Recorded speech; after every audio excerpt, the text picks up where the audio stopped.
श्रीमद् भगवद गीता की ये 10 बातें जानना आपके लिए बहुत जरूरी है। ये 10 बातें आपको जिंदगी का ऐसा सच बताएंगी जिसे सुन समझकर आपकी पूरी जिंदगी ही बदल जाएगी।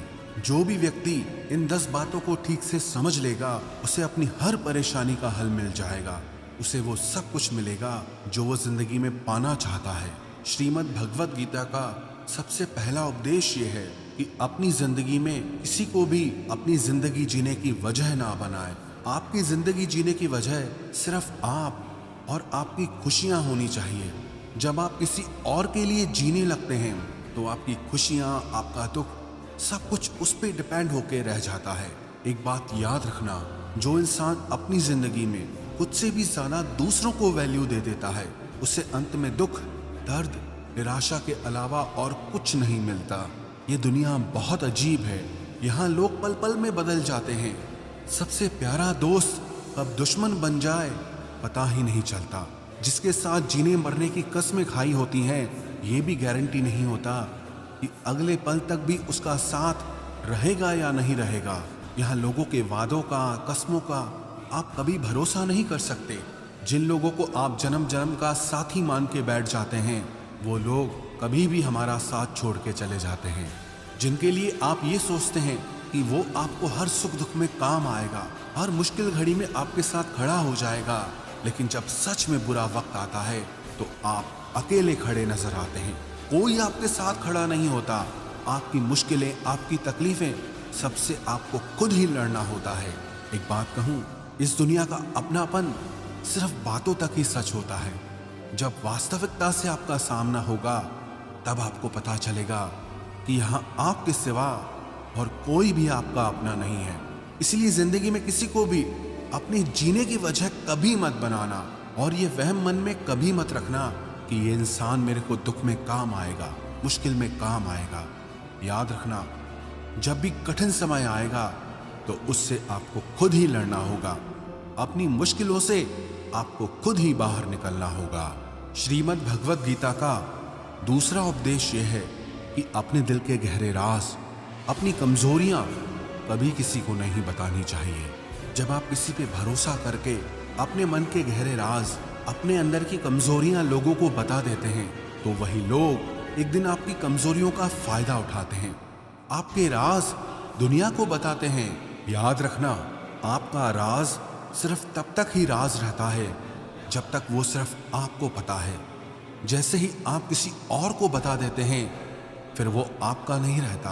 अगर आपने अपना राज किसी को बता दिया है तो ये मान लेना कि आपकी वो बात आपके हर करीबी इंसान को पता चल जाएगी, क्योंकि लोग यही करते हैं। आप किसी को बताते हैं ये कहकर कि किसी को बताना मत, फिर वो आगे किसी को कहते हैं यही बोलकर कि किसी को बताना मत। सबको सब पता होता है और लोग एक दूसरे से यही कहते रहते हैं कि किसी को बताना मत। एक बात कहूँ, लोग वैसे नहीं होते जैसा आप लोगों को मान लेते हैं।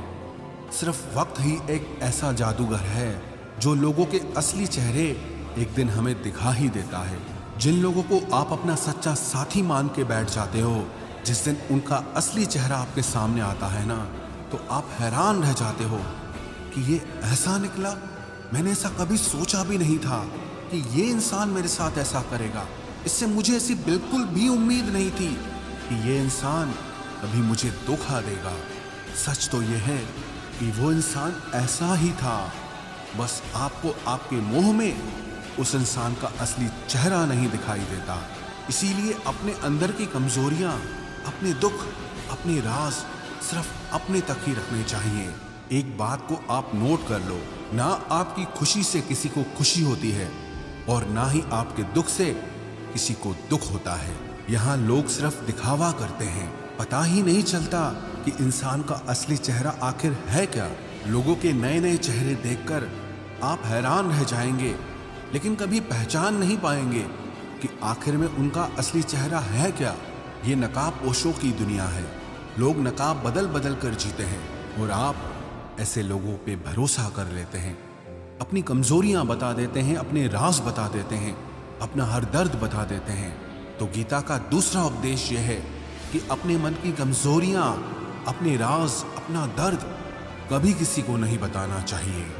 कई लोग कहते हैं कि दिल का दर्द बताने से कम होता है। अरे चले गए वो जमाने। आज तो आप अपना जरा सा दुख किसी को बताओ तो वो दुख और भी बढ़ जाता है। इसीलिए अगर जिंदगी में खुश रहना चाहते हो तो अपने दिल की बातें अपने दिल में ही रखनी चाहिए। गीता का तीसरा उपदेश ये है कि आपके रिश्तेदार आपके सुख को कभी भी सहन नहीं कर सकते। जब आप जिंदगी में कुछ ऐसा हासिल कर लेते हैं जो आपके रिश्तेदारों के पास नहीं होता तो वो आपकी उस सफलता से कभी खुश नहीं होते। आप तो उनके साथ अपनी खुशी जाहिर कर देते हैं। बाहर से वो भी आपकी खुशी में आपको खुश दिखेंगे, पर अंदर से उन्हें आपकी खुशी, आपकी सफलता बिल्कुल भी अच्छी नहीं लगती। बस फिर वो इंतजार करते रहते हैं कि कब आपकी जिंदगी में थोड़ा मुश्किल वक्त आए, थोड़ा दुख आए तो उनके मन को थोड़ा सुकून मिले। आज की दुनिया बदल गई है। लोग बहुत बेदर्द हो गए हैं। लोगों के अंदर भावनाएं ही नहीं रह गई हैं। लोगों की भावनाएं बदल गई हैं। पहले रिश्तों का मतलब होता था साथ जिएंगे और साथ मरेंगे, और आज रिश्तों का मतलब है कि आपको जिंदा ही मार देंगे। आप अपनी जिन भावनाओं की दुनिया में जी रहे हो उससे थोड़ा सा ऊपर उठो और लोगों को पहचानना सीखो। आजकल के ये रिश्ते नाते सब शब्दों के रह गए हैं। इसलिए अपने रिश्तेदारों को अपना सगा साथी समझना छोड़ दो। गीता का चौथा उपदेश यह है कि अपने मन की, अपने शरीर की और अपने धन की शक्ति को हमेशा बढ़ाते रहना चाहिए, क्योंकि जिंदगी में जब भी कोई मुश्किल वक्त आए तो आप उससे लड़ सको। जब पांडवों को वनवास मिला था तो उस समय अर्जुन ने तपस्या करके भगवान शिव से अपने लिए शस्त्र और शक्ति प्राप्त की थी, ताकि भविष्य में कभी युद्ध करना पड़े तो मेरे पास उस युद्ध को करने के लिए उतनी शक्ति होनी चाहिए। क्योंकि उसे पता था कि युद्ध में उसका सामना भीष्म पितामह, द्रोणाचार्य और कर्ण से होने वाला है, तो उसने अपने लिए अपनी शक्तियों को बढ़ाया। इसीलिए याद रखना, संकट के समय सिर्फ और सिर्फ आपकी हिम्मत, आपके शरीर, आपके धन और आपके मन की ताकत ही काम आएगी। जो लोग दूसरों के भरोसे पड़े रहते हैं वो हमेशा रोते रहते हैं, क्योंकि लोग तो कभी भी बदल जाते हैं। कभी कोई किसी का भरोसा नहीं निभा सकता। ऐसे लोग मुश्किल वक्त में, मुसीबत के समय अकेले रह जाते हैं। इसीलिए दूसरों से उम्मीद लगाना छोड़ दो। आप अपने शरीर की, अपने धन की और अपने मन की शक्ति को हर दिन बढ़ाते रहिए, ताकि जिंदगी में कैसा भी वक्त आए आप उसे आसानी से पार कर जाएं। गीता का पांचवा उपदेश ये है कि दुष्ट इंसान को कभी दूसरा मौका नहीं देना चाहिए, चाहे वो आपका कितना ही सगा क्यों ना हो, कितना ही करीबी क्यों ना हो। युधिष्ठिर ने दुर्योधन की गलतियों के लिए उसे बार बार माफ किया, उसे बार बार मौका दिया कि जैसा भी है तो मेरा भाई। लेकिन दुर्योधन ने उसे बार बार नुकसान पहुंचाया। पांडवों को धोखे से मारने की कोशिश की, धोखे से उसका सारा राज्य हड़प कर लिया, पांडवों को वनवास में भेज दिया। अगर युधिष्ठिर ने उस दुष्ट दुर्योधन पे इतनी दया नहीं दिखाई होती तो उनको इतने बुरे वक्त का सामना नहीं करना पड़ता।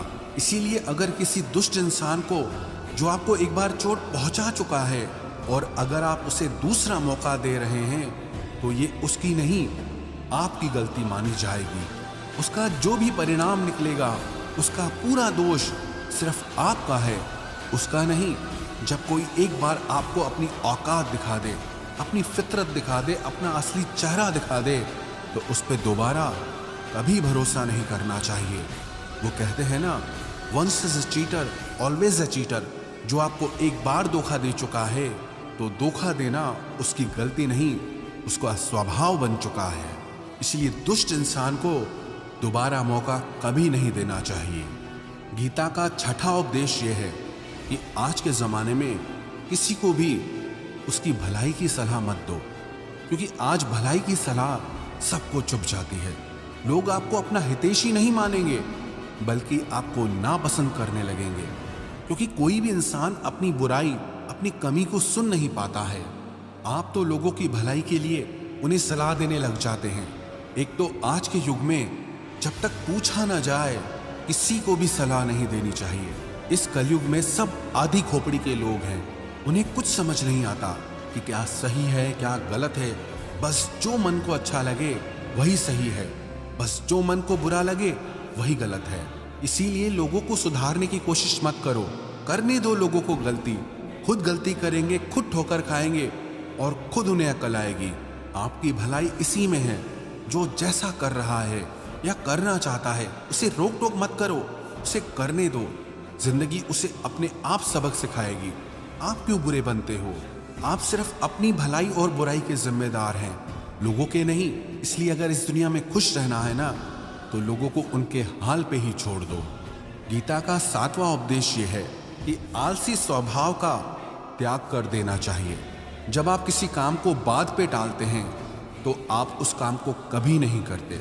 हर इंसान को ये अच्छे से पता होता है कि मेरे लिए क्या अच्छा है और क्या बुरा है, लेकिन सब कुछ जानने समझने के बाद भी लोग उसे करते ही नहीं हैं। अपनी हेल्थ की केयर सबसे ज्यादा जरूरी है, ये सबको पता होता है, लेकिन लोग उसे हमेशा कल पे टालते रहते हैं। या कुछ लोग 4 दिन जिम जाएंगे, योगा करेंगे, फिर छोड़ देंगे, क्योंकि मन ऐसा है वो कुछ करना ही नहीं चाहता।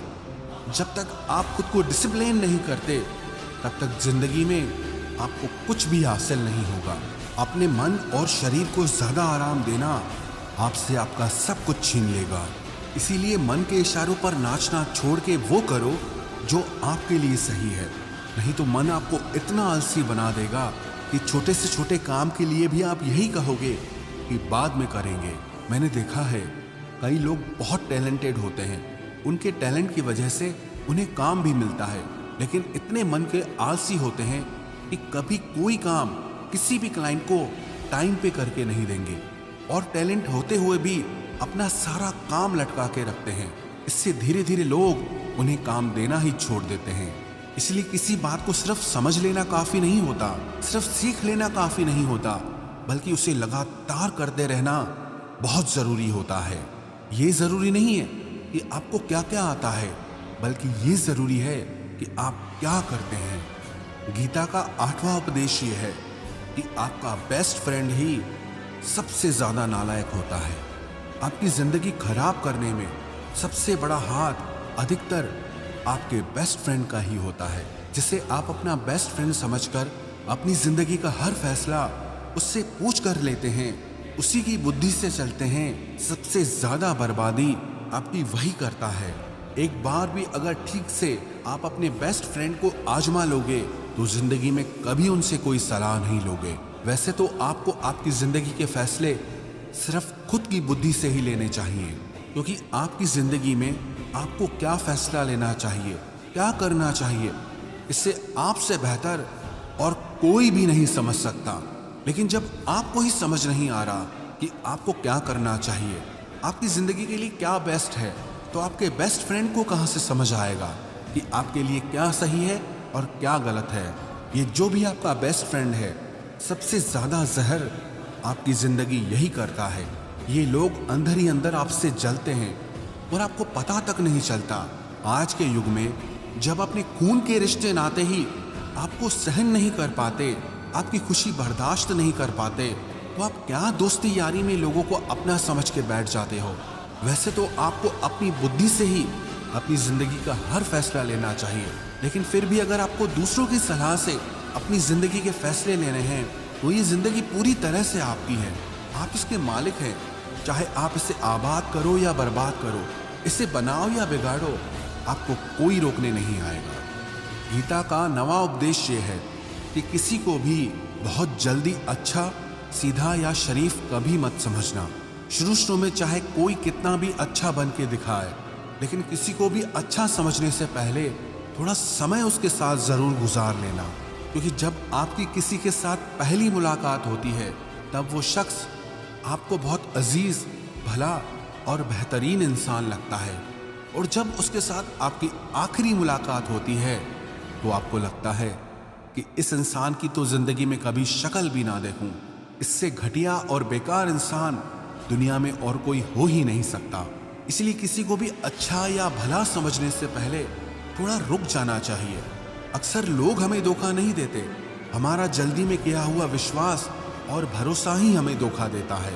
इसलिए किसी को भी भला समझने से पहले, किसी पे भी भरोसा करने से पहले थोड़ा रुक जाना चाहिए।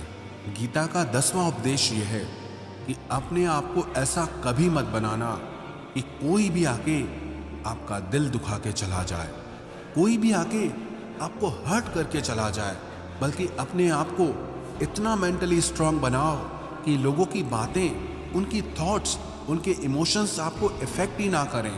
जिस दिन लोगों की बातें आपको असर करना छोड़ दें, उस दिन समझ जाना कि आप एक मैच्योर इंसान बन चुके हैं। जिस इंसान को अपने बारे में सब कुछ अच्छे से पता होता है, उसे कोई फर्क नहीं पड़ता कि लोग उसे क्या समझते हैं या लोग उसके बारे में क्या कहते हैं। लोगों की बातों का असर सिर्फ उसी इंसान को होता है जिसने आज तक अपने को पहचाना ही नहीं, जिससे अपने बारे में कुछ पता ही नहीं है। इसीलिए खुद को ऐसा मत बनाओ कि कोई भी आके आपका दिल दुखा जाए, कोई भी आके आपके दिल के साथ खेल जाए, बल्कि अपने आप को इतना स्ट्रांग बना लो कि चाहे लोग आपके साथ कैसा भी व्यवहार करें, लेकिन आप अंदर से हमेशा आनंद में रहें। गीता के ये 10 उपदेश देखने में तो बहुत छोटे से लगते हैं, लेकिन अगर कोई भी इंसान इन्हें अपनी जिंदगी में उतार लेगा तो विश्वास रखना, जिंदगी की कोई ऐसी मुश्किल नहीं है जिसे वो पार नहीं कर सकता, ऐसी कोई परेशानी नहीं है जिसका वो हल नहीं निकाल सकता, और ऐसी कोई सफलता नहीं है जिसे वो हासिल ना कर सके।